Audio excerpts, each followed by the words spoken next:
Stay happy. Huh? You just try it. I'm not going to say anything.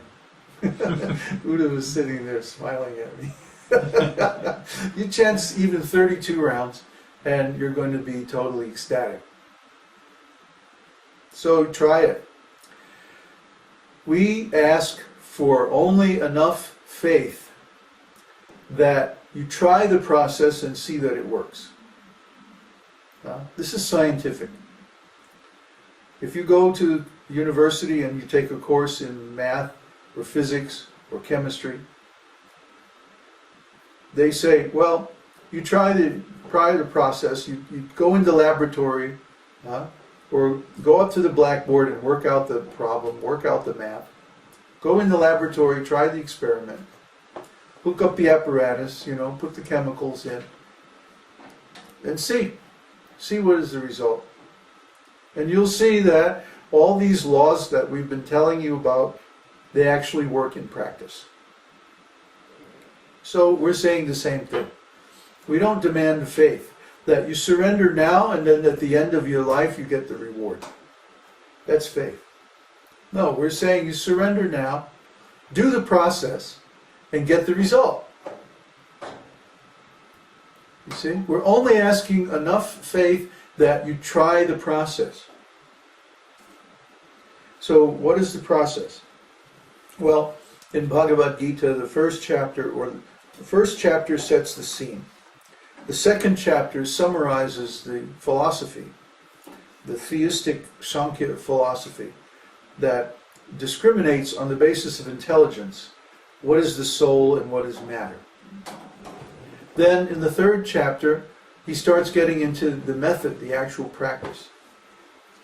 And so in the recording under last week's Satsang, we went over the meaning of, I think it was the first 8 or 9 shlokas in chapter 3. Yeah. And basically, in the first 7 shlokas of chapter 3, Krishna makes a distinction between personalism and impersonalism. He says that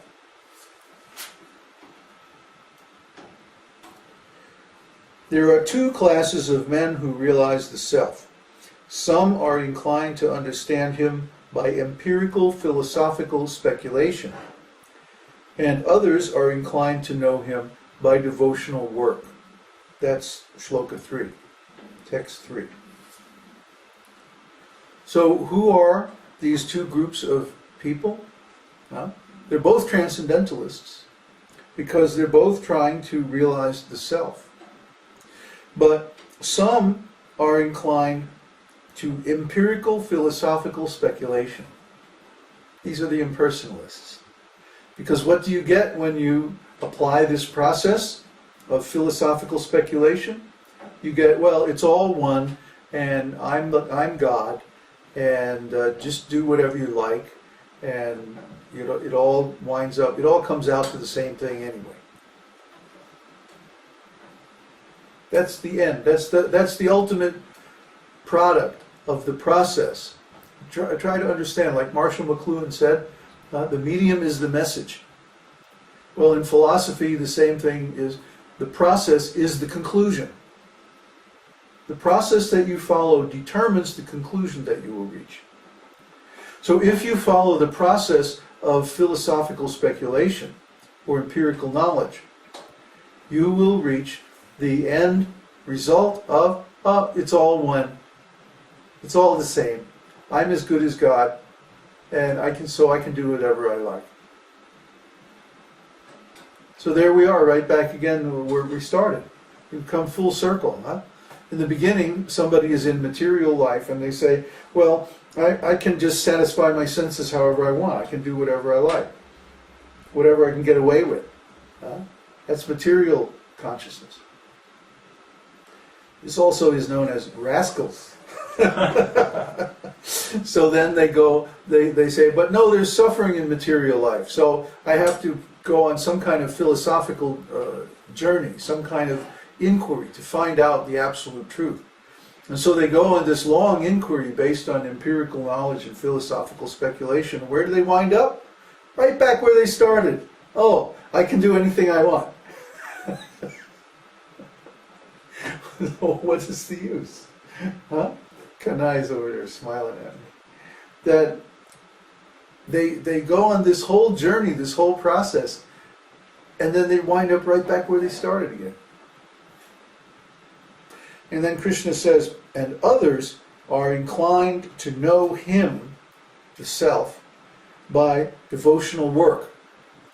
Well, devotion means love, isn't it? Devotion means sacrifice. Devotion means dedication. Devotion means surrender. Devotion means love. So, right in the beginning, Krishna makes a distinction between those who follow the process of philosophical speculation, the impersonalists, and the personalists who follow the path of love. After all, love requires a person as an object. You can't love a stone. You can't love a light. You can't love some kind of impersonal energy. There's no scope for a loving relationship there. And then Krishna goes on to say, because the empirical speculators stress renunciation, Krishna goes on to say, not by merely abstaining from work can one achieve freedom from reaction, nor by renunciation alone can one attain perfection. See? Why?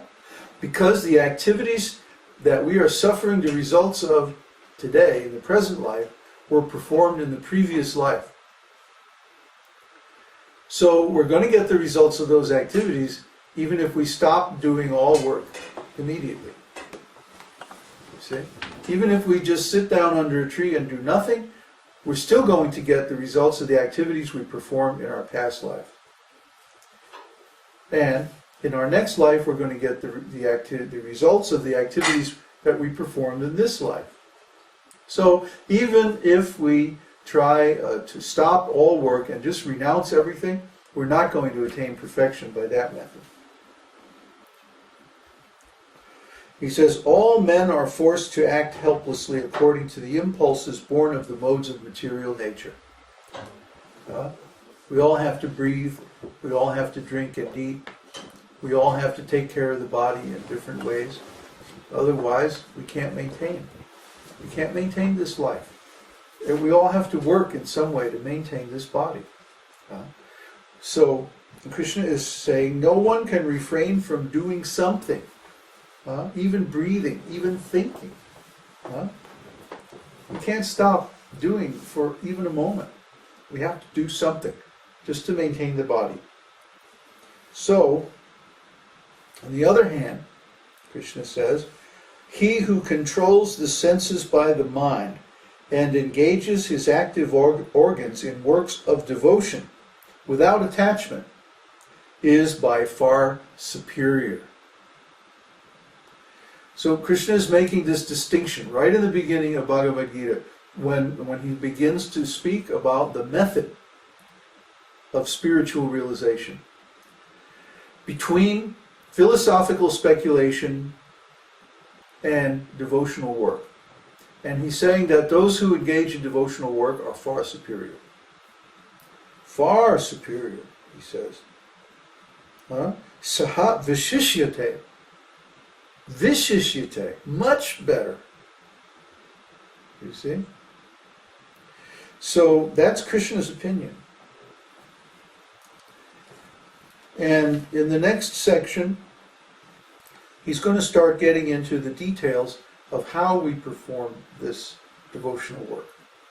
He says, Yagyartat karmano nyatra loko yang karma bandhana tadartam karma konteya mukta sangha samachara.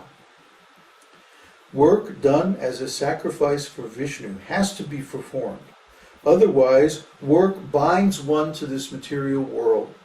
Therefore, O son of Kunti, perform your prescribed duties for his satisfaction, And in that way, you will always remain unattached and free from bondage. What is this bondage Krishna talks about? Karma bandhanaha. It's up here in the second line. Karma bandhanaha means the bondage to work. The fact that I have to accept the reactions to everything that I do. That's called karma bandhanaha. It means literally bondage to the process of cause and effect. So if I work in such a way that I am the beneficiary of my actions, then I have to accept the karma. I have to accept the result for that work. Maybe not in this life, but in the next life. However, if I surrender or sacrifice the results of my actions, the results of my work for Krishna, for Vishnu, work as